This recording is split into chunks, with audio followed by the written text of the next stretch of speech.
Halo, what is up everyone? Hari ini saya akan sharing pengalaman saya membeli iPhone versi Inter dan bagaimana respon penjualnya ketika iPhone-nya akhirnya keblokir ya.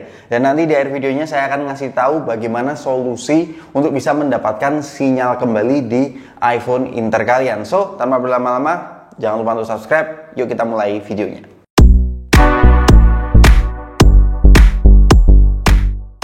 Alright, jadi di channel ini sudah beberapa iPhone versi Inter yang sudah kita unboxing, bahkan sudah kita review ya.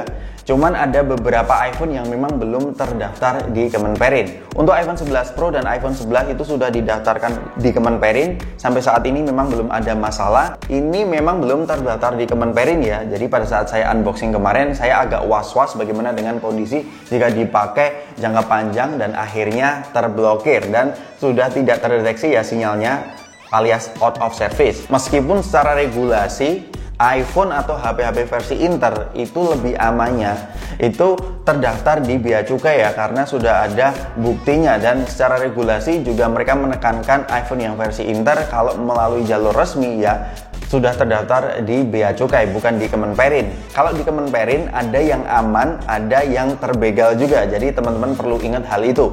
Dan singkat cerita, saya mengkontak si sellernya tersebut. Ternyata mereka juga menjawab dengan itikat yang baik juga. Cuman ada satu hal yang tidak sesuai klaim, di mana IMEI permanennya itu ternyata tidak permanen-permanen banget. Karena mereka mensuggestion bahwa kalau pengen permanen ya, yuk kita split pembayarannya 250-250. Ya, kurang lebih seperti itu. Namun pada akhirnya ketika mereka sadar bahwa kita sudah membantu mempromosikan toko mereka tanpa mereka sadari karena kita memang tidak dibayar, itu mereka pada akhirnya memberikan free untuk pendaftaran IMEI di iPhone XR ini ya. Itu mungkin bentuk terima kasih mereka ke kita. Cuman kita nggak pernah tahu customer yang lain apakah di-treat sama dengan kita atau tidak. Karena ada beberapa follower yang DM ke saya bahwa mereka juga perlu membayar split ya untuk bisa mendaftarkan IMEI iPhone yang dibeli di seller itu secara permanen. Kemudian kita lanjut ke kasus kedua, kita mencoba untuk membeli iPhone XS Max Inter juga, tapi ini beda seller ya, ini di Rosan Shop.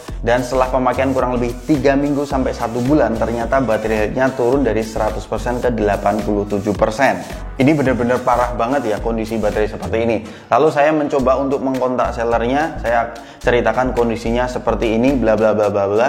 Cuman mereka responnya singkat, padat, gak menenangkan ya. Coba lihat, balasannya cuman singkat, padat seperti ini, benar-benar gak memuaskan. Bahkan pada saat saya cerita baterai health-nya seperti ini turunnya, mereka jawab itu gak masalah. Gimana sih ini? Tapi sebagai customer atau sebagai calon pembeli, kita perlu sadar bahwa membeli iPhone Inter itu resikonya banyak, memang lebih murah. Cuman kalau kalian perhatikan sebenarnya jarak harga dari iPhone Inter dan iPhone yang versi resmi itu tidak sampai 2 juta teman-teman. Biasanya 1 sampai 1,5 juta. Umumnya seperti itu. Dengan bayar lebih mahal sedikit itu sebenarnya kalian bisa mendapatkan ketenangan, kemudian kondisi barangnya jelas bagus, garansinya resmi, kalau ada apa-apa kita tinggal komplain ya. Dan masalah IMEI-nya itu meskipun yang versi iBox atau Digimap itu masih terblokir, kemarin ada kasus terblokir juga, itu masih lebih aman kalau kita pengen minta pertanggungjawaban dibandingkan dengan yang versi Inter. Kalau yang versi Inter, kalau kita nggak bisa melihat tokonya secara fisik, itu sangat sulit ya, seperti kasus saya ini.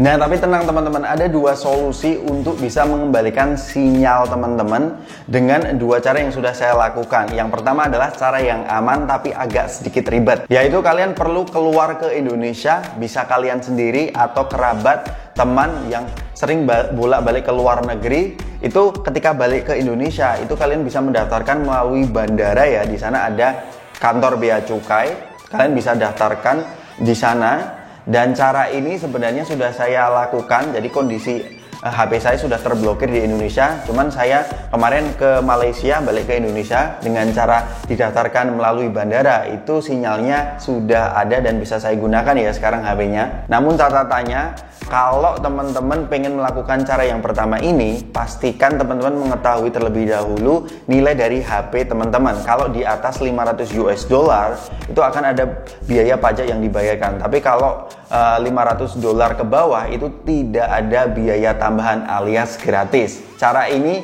sangat aman dan agak sedikit ribet. Dan bagi teman-teman yang penasaran dengan pendaftaran IMEI atau perhitungan pajak, saya sudah membuat videonya di kiri atas ini. Kemudian cara yang kedua adalah cara yang gampang namun ada batasannya. Jadi beberapa waktu yang lalu Smartfren sudah mengumumkan bahwa HP-HP yang tidak terdaftar di Kemenperin maka akan tidak bisa menggunakan provider Smartfren. Cuman tidak ada kewajiban di kata-kata tersebut itu harus terdaftar di Bea Cukai. Jadi masih ada potensi untuk bisa digunakan ya Smartfren.